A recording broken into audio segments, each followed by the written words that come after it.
Hey Ivan, marketplaces like Amazon, Meesho और Flipkart पे अगर कोई अपना ई कॉमर्स बिजनेस स्टार्ट करना चाहता है तो आप उसको क्या एडवाइस देंगे? देखिए, अगर कोई इंडिया में अपना ई कॉमर्स बिजनेस स्टार्ट करना चाहता है तो ये जो पहले से established e commerce market places हैं आपके, जैसे फ्लिपकार्ट हो गया, मीशो हो गया, अमेजोन हो गया, ये तीनों सबसे बड़े प्लेटफॉर्म हैं। उसके बाद और भी हैं, स्नैपडील है, और थोड़ा आप स्पेसिफिक नीश में जाएंगे तो आपको नाइका और मिंत्रा जैसे प्लेटफॉर्म मिल जाएंगे। तो इस तरह के काफ़ी सारी, अब तो काफ़ी लंबी लिस्ट हो गई है। तो ये सारे जो प्लेटफॉर्म्स हैं, ये एक नए सेलर के लिए काफ़ी अच्छा लॉन्च पैड बन गए हैं। पहले जब किसी को ई कॉमर्स बिजनेस करना होता था तो उसको बहुत मेहनत करनी पड़ती थी, क्योंकि उसकी रीच अभी कहीं नहीं है पूरे इंडिया में। उसके ब्रांड को कोई नहीं जानता है, उसके बिजनेस को कोई नहीं जानता है, उसके प्रोडक्ट को कोई नहीं जानता है। लेकिन क्योंकि इन सारे प्लेटफॉर्म्स ने, इनका खुद का कोई ब्रांडिंग नहीं है, इनके खुद के कोई प्रोडक्ट नहीं है, इन्होंने अपना ब्रांड सिर्फ एज अ मार्केट प्लेस बनाया है। मतलब आप ऐसे समझ सकते हो कि जैसे किसी ने अपना एक मॉल खोल लिया है, लेकिन मॉल में उसकी शॉप नहीं होती है, दूसरे दूसरे ब्रांड्स आते हैं, अपना अपना प्रोडक्ट लेके आते हैं और वहां पे अपनी शॉप लगाते हैं। तो ये मार्केट प्लेसेस ने भी, इन्होंने भी एक ट्रस्ट बिल्ड कर लिया है, अच्छी खासी सेल्स बिल्ड कर ली है, रीच बना ली है, इनका काफ़ी स्ट्रॉन्ग डिलीवरी नेटवर्क है, और काफ़ी अच्छा कस्टमर सपोर्ट और मर्चेंट सपोर्ट का पूरा सिस्टम है। और ये सारा चीज़ इन्होंने सेटअप कर लिया है। और इस पे अब आप जैसे new sellers, old sellers, big seller, small seller, manufacturers, reseller, सभी लोग जाके अपने बिजनेस को लॉन्च कर सकते हैं with in couple of days. आपके पास बस जीएसटी होना चाहिए, करेंट अकाउंट होना चाहिए, और जो भी प्रोडक्ट आप सेल करना चाहते हैं वो प्रोडक्ट का स्टॉक आपके पास होना चाहिए। इसके अलावा आपको ज़्यादा कोई खास चीज़ की ज़रूरत भी नहीं होती है। पैकेजिंग वगैरह आप ऑनलाइन खरीद के कुछ ही दिन में अपना, मतलब मैं बोलूँगा 2 से 3 दिन में आप अपना ई कॉमर्स बिजनेस घर बैठे लॉन्च कर सकते हैं। और अगर आपने इसको सिस्टमैटिकली किया, प्राइसिंग, प्रोडक्ट रिसर्च वगैरह आपने थोड़ा सा भी अगर उसमें दिमाग लगा के कर लिया, तो आपको अच्छा यहाँ से टेक ऑफ मिल जाएगा।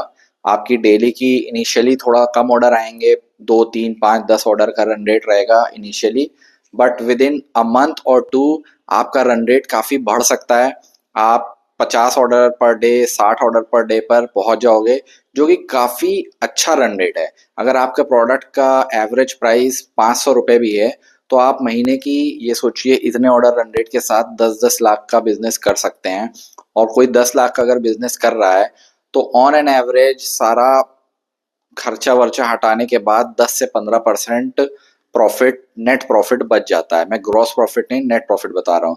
तो यानी कि 1-1.5 लाख का, जिसके लिए लोग जॉब करते हैं, बड़ी मेहनत करते हैं, उतनी अर्निंग आप अपने घर के कंफर्ट से कर सकते हैं इन प्लेटफॉर्म्स की हेल्प से। सिर्फ चाहिए यह है कि आपको ये सारे प्लेटफॉर्म जो हैं, इनके न्यूएंसेस को समझना पड़ेगा।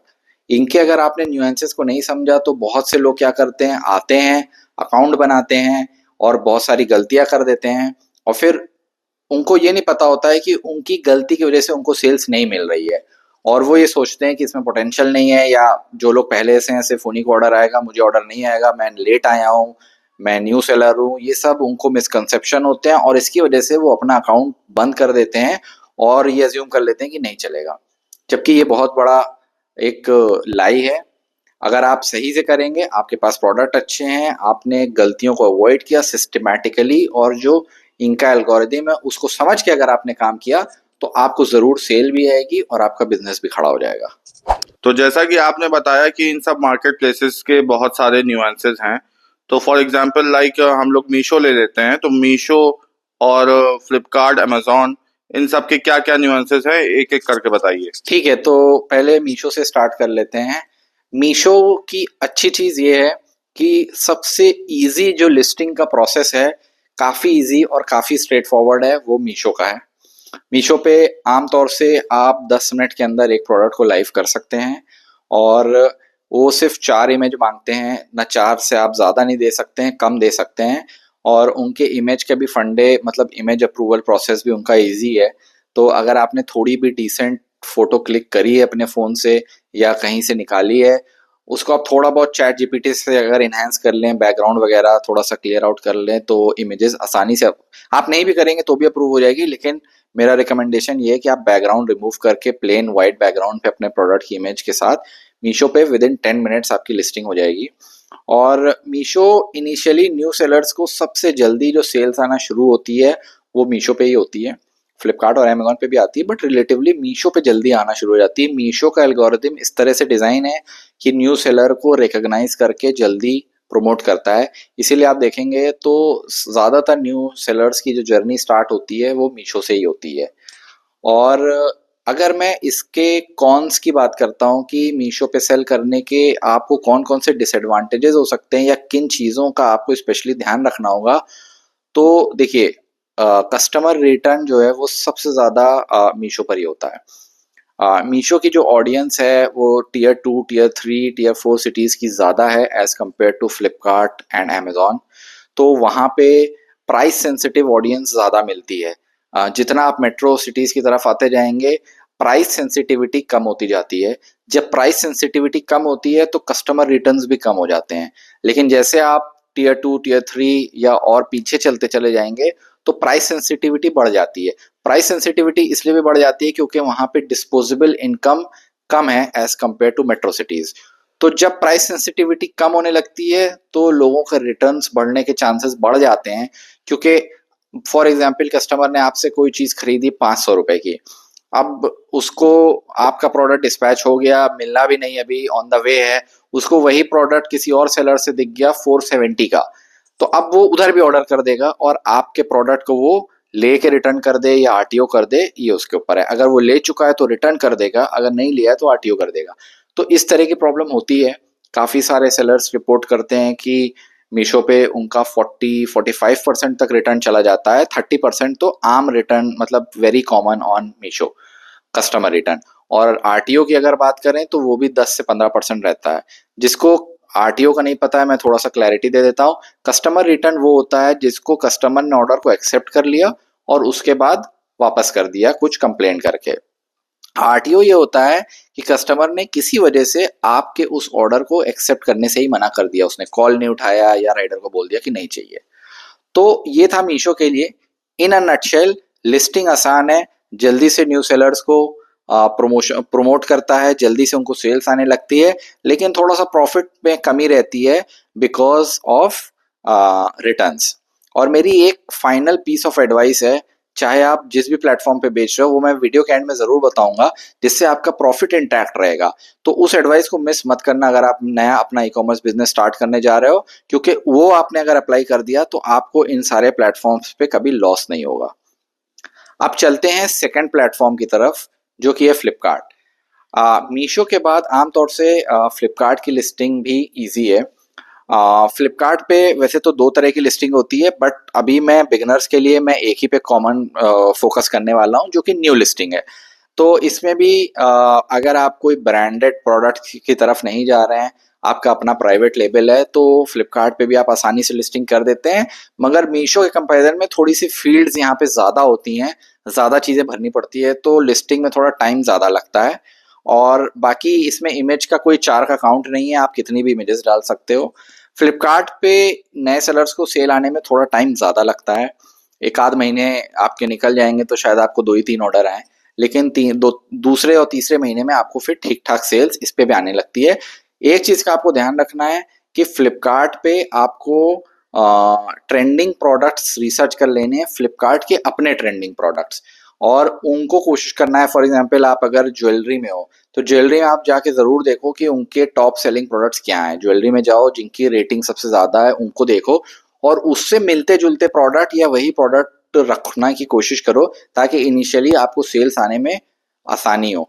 उसके बाद आप अपने नए कैटलॉग भी डालोगे जो नहीं भी बिक रहे हैं, तो क्योंकि आपका स्टोर एक बार थोड़ा सा बन जाएगा, 2-250 ऑर्डर आ जाएंगे, तो आपके खुद के प्रोडक्ट्स भी आसानी से फिर सेल होने लग जाते हैं। और अगर मैं अमेज़न की बात करूं तो मैं सबसे लास्ट में रिकमेंड करता हूं आप अमेज़न पे स्टार्ट करिए, क्योंकि अमेज़न एक इंटरनेशनल ब्रांड है, उसकी पॉलिसीज काफ़ी स्ट्रिक्ट हैं, उसके ब्रांड गाइडलाइंस जो हैं वो काफ़ी ज़्यादा स्ट्रिक्ट हैं। तो जब तक आपको उसकी इन डेप्थ नॉलेज नहीं हो जाती है, मैं यही रिकमेंड करता हूँ न्यू सेलर्स को कि आप फ्लिपकार्ट और मीशो पे ही काम करो। अमेज़न पे आने के लिए आपको आपका ब्रांडिंग गाइडलाइंस थोड़े सेट होने चाहिए, जैसे आपके ब्रांड का जो भी नाम है, पहली बात तो आपके पास एक प्राइवेट लेबल होना चाहिए, क्योंकि वो दूसरे के नाम से आपको बेचने नहीं देगा। तो जो भी आप अपना प्राइवेट लेबल बनाना चाहते हो, ज़रूरी नहीं है कि वो ट्रेडमार्क हो, ट्रेडमार्क नहीं भी है तो भी आप सेल कर सकते हो, लेकिन कोई ना कोई नाम होना चाहिए। उसके बाद आप उस पे अपना प्रोडक्ट लिस्ट कर सकते हो। लेकिन अमेज़न एक सेल्स रैंक देता है, तो आपको अपनी लिस्टिंग को इस तरह से क्रिएट करना है कि आपकी सेल्स रैंक अच्छी से अच्छी हो। अगर आपकी सेल्स रैंक 500 के अंदर आ गई, तब तो आपको बहुत अच्छे ऑर्डर आएंगे, मतलब पर डे के आपको 30-40 ऑर्डर आ जाएंगे। लेकिन अगर आपकी सेल्स रैंक 500 से कम है, 1000, 2000, 5000 तक भी है, तो भी आपको 2-3 ऑर्डर पर डे आ जाएंगे। लेकिन 5000 के नीचे है अगर आपकी सेल्स रैंक, तो आपको ऑर्डर जल्दी से नहीं आएगा। तो अमेज़न का यही फंडा है, वो अपनी हर लिस्टिंग पे एक रैंक अटैच करता है। आपकी क्वालिटी अच्छी होनी चाहिए, पिक्स अच्छी होनी चाहिए, उस पे सारे फील्ड्स आपने भरे हुए होने चाहिए, तब जाके अमेज़न आपको अच्छी सेल्स रैंक देगा। सिर्फ इतना ही नहीं, उस प्रोडक्ट की डिमांड और सर्च भी अच्छी होनी चाहिए। अगर आपने बहुत अच्छी लिस्टिंग बनाई मगर उस प्रोडक्ट की डिमांड ही नहीं है, तो भी आपको अच्छी सेल्स रैंक नहीं मिलेगी। तो ये मैंने इन अ नटशेल आपको तीनों प्लेटफॉर्म के बारे में बता दिया है। और जो मैंने बोला था, एक पॉइंट है जिसको आपको ध्यान रखना है, अगर आप ये इंश्योर करोगे तो आपको लॉस नहीं होगा। तो वो पॉइंट ये है, ये बोनस पॉइंट है सारे न्यू सेलर्स के लिए, कि आप कोई भी प्रोडक्ट ऐसा मत सेल करना जिसमें आपको कम से कम 200 रुपए का मार्जिन ना हो। उसका मैं रीजन बता देता हूँ। क्योंकि फ्लिपकार्ट, मीशो, अमेजॉन, हर प्लेटफॉर्म आपसे कस्टमर रिटर्न पे कुछ ना कुछ पैसे चार्ज करता है। फॉर एग्जाम्पल फ्लिपकार्ट और मीशो 160 रुपीज चार्ज कर रहे हैं, इरिस्पेक्टिव कि आपका प्रोडक्ट कितने का है। आप अगर एक पेन भी सेल कर रहे हो जो 50 रुपए का भी है, अगर वो रिटर्न आता है तो आपको 160 रुपए देने पड़ेंगे। तो आप अगर 50 रुपए का प्रोडक्ट सेल कर रहे हो जिसमें आपको 20 रुपए का मार्जिन है, एक रिटर्न अगर आपका आ गया तो 7-8 ऑर्डर का मार्जिन आपका चला जाएगा। तो इसलिए आप नेट प्रॉफिट में आने में इम्पॉसिबल हो जाएगा आपके लिए प्रॉफिट में आना। इसलिए जरूर इंश्योर करो कि आपके हर प्रोडक्ट पे कम से कम 200 रुपए का मार्जिन हो, और ज्यादा हो तो और अच्छी बात है, 250-300 तक ले जाने की कोशिश करो। इस अगर आप प्रोसेस को अप्लाई करोगे अपनी प्राइसिंग में, तो आपको फ्लिपकार्ट, मीशो, अमेजॉन तीनों पे कभी किसी पे लॉस नहीं होगा, आप प्रॉफिट में ही रहोगे। और ऐसे ही ई कॉमर्स की डीप इनसाइट्स और रियल वैल्यू एडिशन के लिए मेरे चैनल को जरूर सब्सक्राइब कर लो।